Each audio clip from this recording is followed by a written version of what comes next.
Hi, welcome back to NarcShield. My name is Jennifer. Tonight I want to talk about split thinking, which is also called black and white thinking. It is something that I thought I needed to touch on again. I'll probably be talking about a couple of other things as well, but I wanted to bring that up. So if you like my video, please hit the like button, subscribe, share, help me spread awareness. That's what I do with this channel. And World Narcissistic Abuse Awareness Day is on June the 1st. So when we are talking about split thinking, it means that a person who has this doesn't have a middle ground that they can see you in. So they either hate you or love you, basically. And it's not, that in between where it's like, well, I really don't like what they do, but I still love them and they have some good qualities about them. And they're sharing that kind of thing. They're not doing that. It's either one or the other. And when a person is in that mode, that is what they are sharing with everybody else, because they need everybody else to feel the same exact way that they do. And it helps soothe them and validates them. And for a narcissistic person or a sociopathic type person, which is antisocial personality disordered person, they want to enlist other people in that and to agree with them and think like them, so that they feel they've kind of won, and they feel like you are bound to them and loyal to them, and they don't really want you talking to the other person because they don't want the other person to tell you anything bad about them or make you or even, let's just say they are the narcissist and they're doing that with other people. They know that there are things that you could say that could make these other people question them. And so that's why it's always a game for somebody like that. They're always in a game. It's like, I've got to win and I'm going to get in first.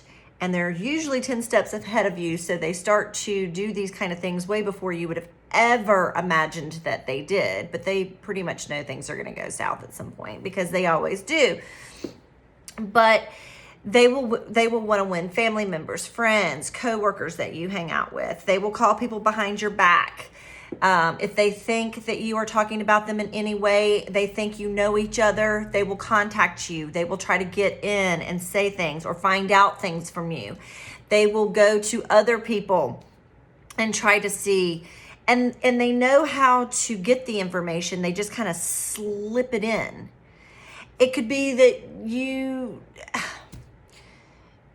you're just a nice person and you just don't recognize that someone is trying to get information from you, but that's what they're doing. They don't care about you necessarily. They don't care about hanging out with you. They don't care about anything. They just want information out of you to find out if somebody's talking about them or something like that. That's just an example. But the split thinking is, I hate this person now and I need everybody else to hate them too. And then if you are the victim of somebody that is going through that, you may feel, it's like it's the battle of the egos. You may feel that you need to justify yourself and be like, no, that's not what really happened, I swear. And you're out there trying to defend yourself. I understand this because I've been there. However, people are going to believe what they want to believe. And if they don't know you very well and they know that other person that may have narcissistic personality disorder or be a sociopath, they may just choose them. Or it may be that they're invested in that relationship more, and that narcissistic person does stuff for them that they need or they like. They want to be a part of something too. And you cannot change that. It may be that those people play the fence, It may be that they play the fence and they're not very great and nice themselves. And then they manipulate. And so they are nice to you and they say certain things to you. And then they come over here and they say certain things here. And they play that seesaw. But really, they don't have your best interest at heart, and maybe not have either one, but they just don't want to be dropped one way or the other. So you never really know. The best thing for you to do is to go and talk to a psychologist. It's best not to even talk to family members and people like that. I honestly, if they are narcissistic or a sociopath, they are behind your back calling your bestest friends, talking crap. They will tell people all kinds of things. They will make up all kinds of lies just so, and tell those people, oh, this person, they said this about you. You shouldn't be so loyal to them. They're not loyal to you. They will say all kinds of things to make those people go, what? They said what? And next thing you know, they're mad at you and you don't even know why. And probably won't find out why ever, maybe years from now, but you really never really know. And it's like, damn, they just ruined a relationship between everybody and you have no idea why at all. It's best just to not even talk about the narcissist. And I know it's hard because I've so been in this situation before, and you want to defend your name, your honor, your character, and who you really are. But what ends up happening is you end up making yourself look bad, and because you are defending yourself. And so you're losing that. Just let it go. Let them say whatever they want to about you. Because at some point they may not think bad about you anymore. And then they're trying to convince everybody how great you are. Oh, you know what? And next thing, they're just saying really nice things about you. He was always such a hard worker and did so much for the family, or he was always this. And next thing you know, it's all the praises, and people on the outside might be like, I thought you hated him. They may not say that, but then, or they may. And then the narcissist might be like, well, maybe I was a little too hard on him or something. And, it's been enough time now, and we've gotten past all of that. And just wanting to get everybody else on board because now they're wanting and needing something else. And it may be that they want you back in their life. So they've got to create that scenario so that people accept that you're kind of back in the life and why. And so they set the stage, and it may be that they set the stage long before you even get to come back in. But that's what it's like. And then when they're ready to be done with somebody, you're just out. And they've set the stage long before that happens too with people. But they don't want to look like the psycho. So they've got to make you look like the psycho in the whole thing. So even if you were coming back in, it would probably be something like, well, they wanted me back or whatever. But with a narcissistic person, with a sociopathic type person, there's going to be this split thinking, and you cannot change that. You may not understand it. It might drive you bonkers. Other people may not understand it. You either accept it or you don't. So if you're let's just say you have family members that are like this,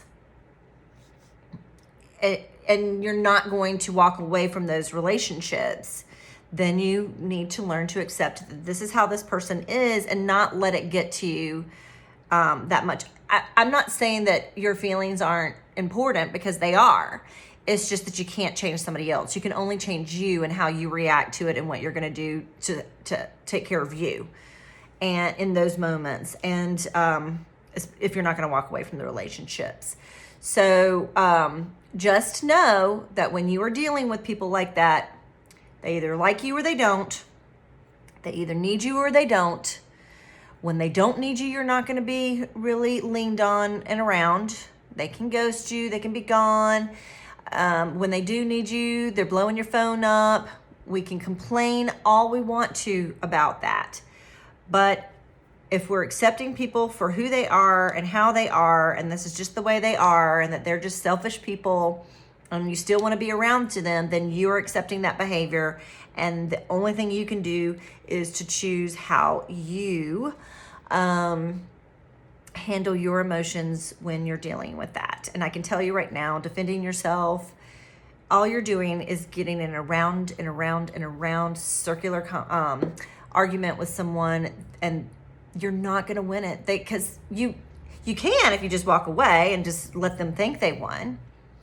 But if you stay and let it can go on and on and on, and they will say they have to have that they will point everything at you that really is what's going on with them.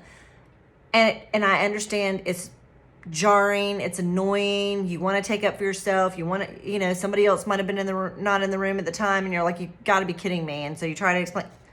Don't even do it. Don't do it. It's save your sanity. Save your sanity. And spend, if it's family, if it's friendships, groups, that you're in, and it may be like, I've heard people talk about church, like Sunday school classes, and they'll be like, they love everybody in the Sunday school class, but this one person. It seems like I've heard this story so many times from different people.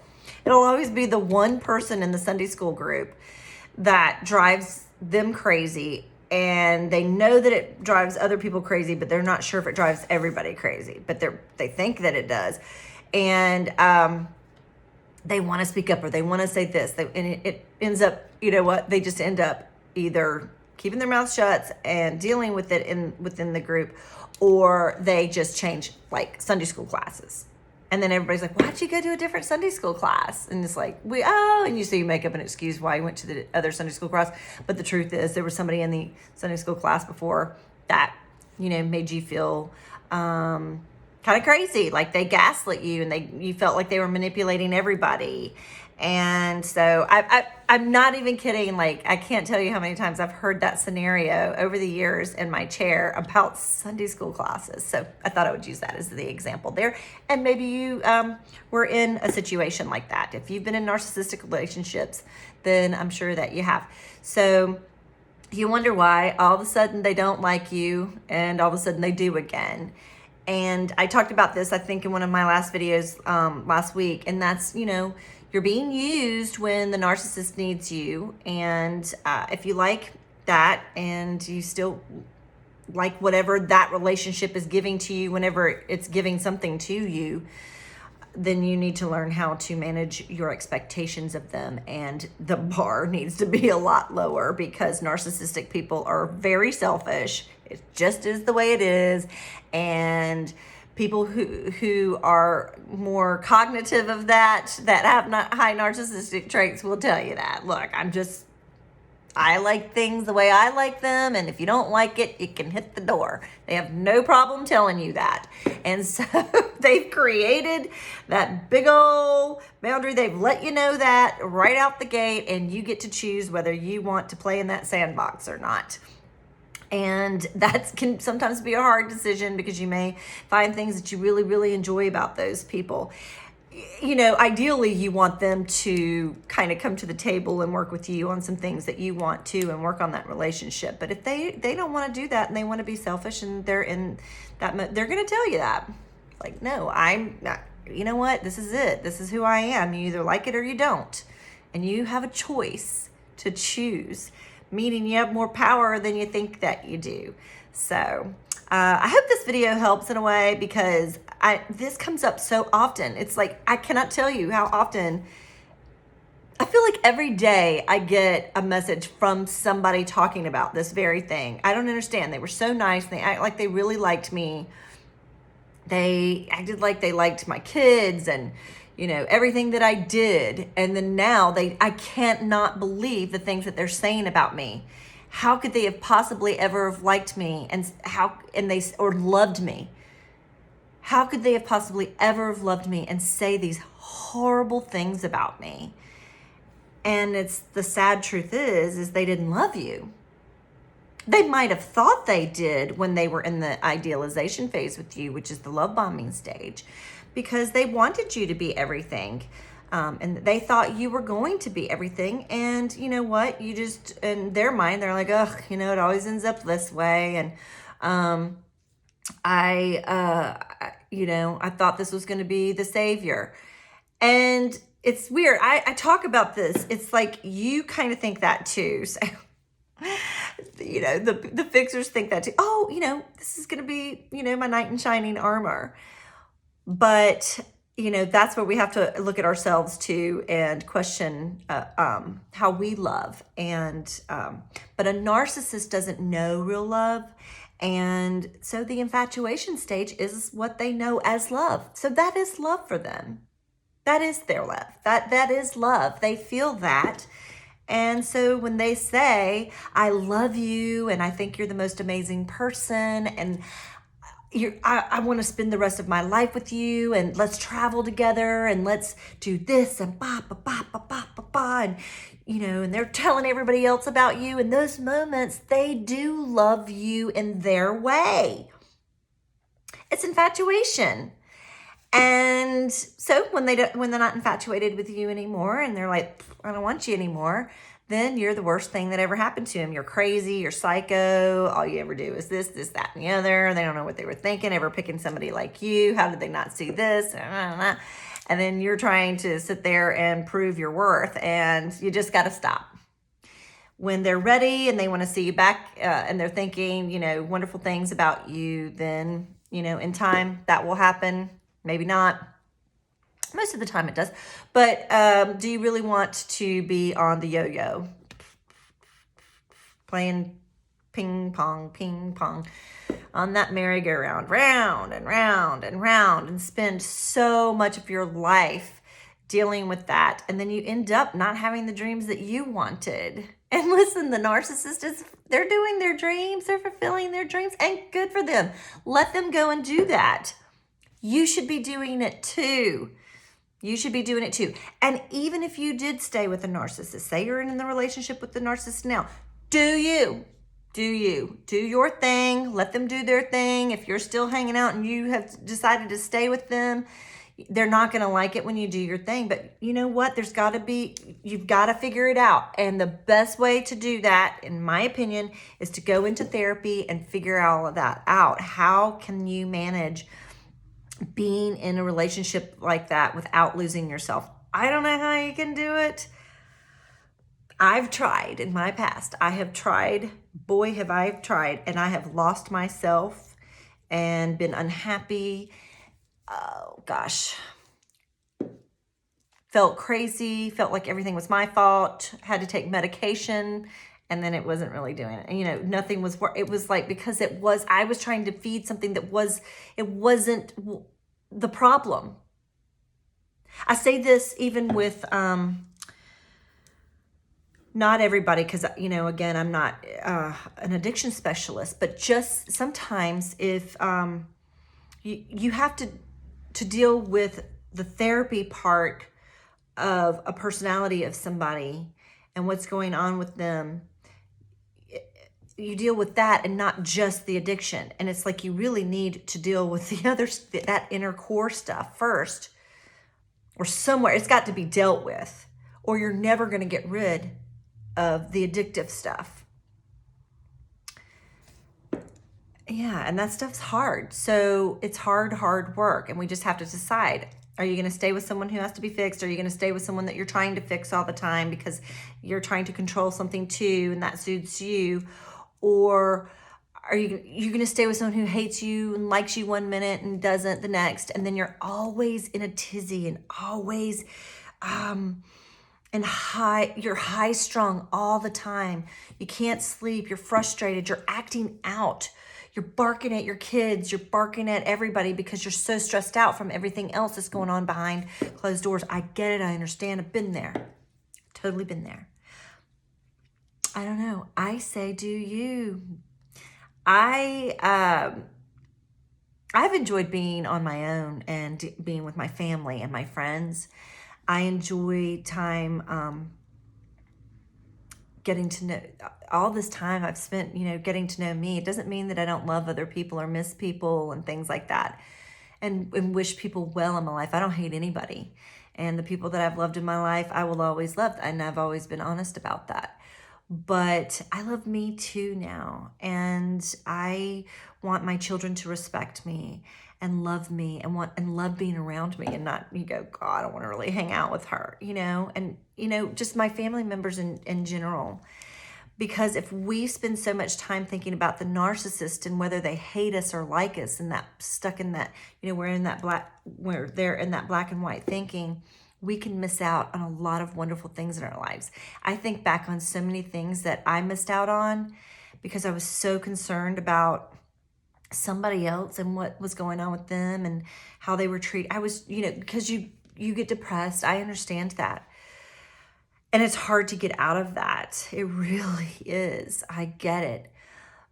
But you gotta start somewhere. And sometimes you take one step forward and you take 10 steps back. But taking the step forward, taking that leap of faith is everything. It's everything. You have so much hope and faith in the narcissist. Have hope and faith in yourself. Love you, love yourself, love the life that you can have. If the narcissist or the sociopathic person or the highly narcissistic person doesn't want to be a part of all of that with you, that's their problem. You don't need to be weighted down because somebody else doesn't want to move forward or they don't want you to move forward, and yet they're moving forward. They're going to take care of them always. You take care of you. Don't sit around and wait for somebody else to take care of you. Because if you do, you may be stuck in this pattern yourself and never get the self-esteem back that you need. It might be too late, where you can't do certain things, where you're having so many health problems or something like that you can't, or you've lost everybody and nobody wants to come back and hang out with you at all. So many things can happen. Or you're the one who has an alcohol addiction or a drug problem or a psychiatric problem, and now you're having to deal with that. Look at the big picture and have hope and faith in yourself and go and do you. You have so much potential. I know that you do. And I know it's a lonely and scary place. And sometimes you are alone to take that first step because people have sided with someone else and believed what someone else said that wasn't really true about you when they were doing the smear campaign, and now you are in that split thinking and they're looking at you as the bad person. You can't worry about it. You know you better than anybody. And if people really know you and took the time to know you and your character and they've paid attention, they know the real deal. You don't need to prove that to anybody. So you need to prove it to you, and you can do it. If you are someone who wants to start your own business, go out and do it. Make a plan and do it. If you are someone who wants to write a book, start writing. You don't have to be, someone. I'm terrible at grammar. I've always said that openly. I'm like, look, I am not an English major. I am terrible, but I love to write. But that's what editors are for. So don't worry so much about it. Don't make excuses for why you can't do something and make reasons why you can. And then let me know, if you're somebody who's gotten out of narcissistic relationships, what did you do that was so fantastic that you moved on and proved to yourself? You don't need to prove anything to the narcissist or anybody else. And how does that make you feel? And did you get your power back? And do you feel in control of your life again? And if you're just starting, tell me some of the things that you're trying to do to get started in that way. Anyway, until next time, I am here for you. I am going to continue to post videos. Usually it's just because I've been through it. I am not a psychologist, but I am somebody who is supporting you. Remember, World Narcissistic Abuse Awareness Day is on June the 1st, and it takes sharing awareness so that our supporters understand what we're going through and can recognize it themselves, and people can stay out of relationships that they can see that will be toxic if they just recognize some of the signs. And I wish you all the best. I hope you will like, share, and subscribe to my channel, and I'll see you next time. Bye.